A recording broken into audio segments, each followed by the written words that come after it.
வணக்கம் ஃப்ரெண்ட்ஸ், நான் உங்கள் நெல்லை பிரபா. இன்னைக்கு நாட்டை பாதுகாக்கிற ஒரு வீரனா இதோ இந்த காஷ்மீர் மண்ணிலேருந்து நான் உங்ககிட்ட பேசிக்கிட்டு இருக்கேன். இங்கே இருக்கிற கடும் குளிர், நிறைய சவால், இதெல்லாம் தாண்டி நான் உங்கள் முன்னாடி நிற்கிறோம்னா அதுக்கு காரணம் சின்ன வயசில் நான் பட்ட கஷ்டம், வலியும் வேதனையும் தான்.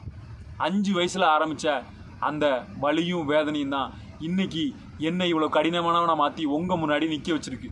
காஷ்மீர் வரைக்கும் வந்த இந்த என்னோட பயணம் தூத்துக்குடி மாவட்டம் பொன்னங்குறிச்சிங்கிற ஒரு சின்ன கிராமத்தில் தான் ஆரம்பிச்சுதுங்க. எந்த ஒரு பெரிய பேக்ரவுண்டு இல்லாதான் எங்களோட குடும்பம். அங்கே இருந்து இங்கே வரைக்கும் நான் பட்ட கஷ்டத்தை ஒரு குட்டி வீடியோவாக பார்ப்போம் வாங்க. காலத்தில் எங்கள் அம்மா அப்பா பொழப்பு தேடி மும்பைக்கு போயிருந்தாங்க. அங்கே இருந்தால் நான் தாய்மொழி தமிழ், என் சொந்த பந்தம், என் மண் வாசனை, என் ஊர், இது எதுவுமே தெரியாமல் போயிடும்னு எங்கள் அம்மா ரொம்ப முக்கியமான ஒரு முடிவு எடுத்தாங்க. 5 வயசில் எங்கள் அம்மா பெற்ற ஆச்சியும் தாத்தாவும் என்னை மும்பையிலேருந்து பொன்னங்குறிச்சிக்கு கூட்டிகிட்டு வந்தாங்க. அப்போ அந்த சின்ன பிஞ்சு மனசு தாய் தாப்பனை பிரிஞ்சு வரக்கூடிய வழி இருக்க, அதை வாயால் சொல்ல முடியாதுங்க.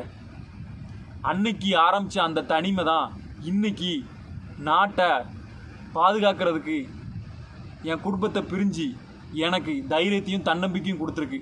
அந்த வழி தான் என்னை இன்னைக்கு இவ்வளோ ஒரு கடினமானவனாக மாற்றிருக்கு. அங்கே இருந்து பொன்னங்குறிச்சிக்கு வந்தேன்னா ஆச்சி தாத்தா என்னை அவ்வளோ அழகாக கண்ணில் வச்சு பார்த்துக்கிட்டாங்க. ஏன்னா எங்கள் ஆச்சி தாத்தாக்கு எங்கள் அம்மா தான் மூத்த பொண்ணு, எங்கள் மாமா 2வது தான். மூத்த பேரன் வேற நான். மூத்த பேரன் சொன்னால் கேட்கவா செய்யணும். ஆச்சி தாத்தா என்னை அவ்வளோ அவ்வளோ அவ்வளோ பத்திரமா பார்த்துக்கிட்டாங்க. ஆச்சியும் தாத்தாவும் உழைப்புக்கு ரொம்ப பெயர் போனவங்க. ஏன்னா தாத்தா சந்தைக்கு போய் யாராவது கோழி கொண்டு வரவங்ககிட்ட வாங்கி இன்னொருத்தவங்கிட்ட விற்பாங்க. அதே மாதிரி எங்கள் ஆச்சி சந்தைக்கு போய் காய்கறி, கருவாடு இதெல்லாம் வாங்கிட்டு வந்து பொன்னங்குறிச்சி அதை சுற்றி இருக்கிற கிராம பகுதியெல்லாம் விற்பாங்க.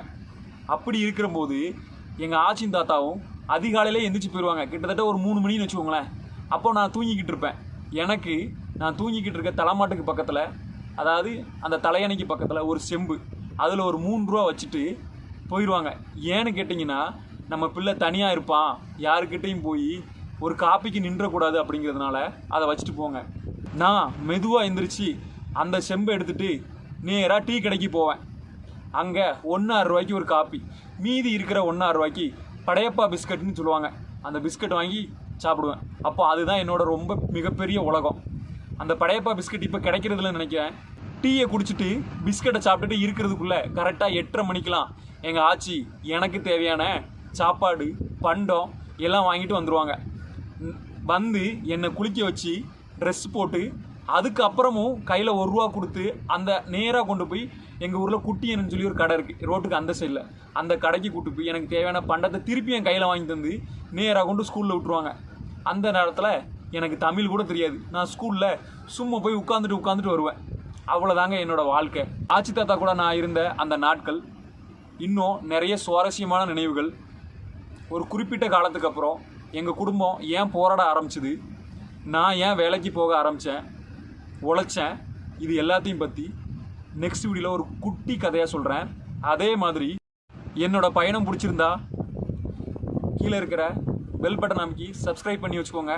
நம்ம சேர்ந்து பயணிப்போம். இது உங்கள் நெல்லை பிரபா, காஷ்மீரில் இருந்து. டாடா பாய்.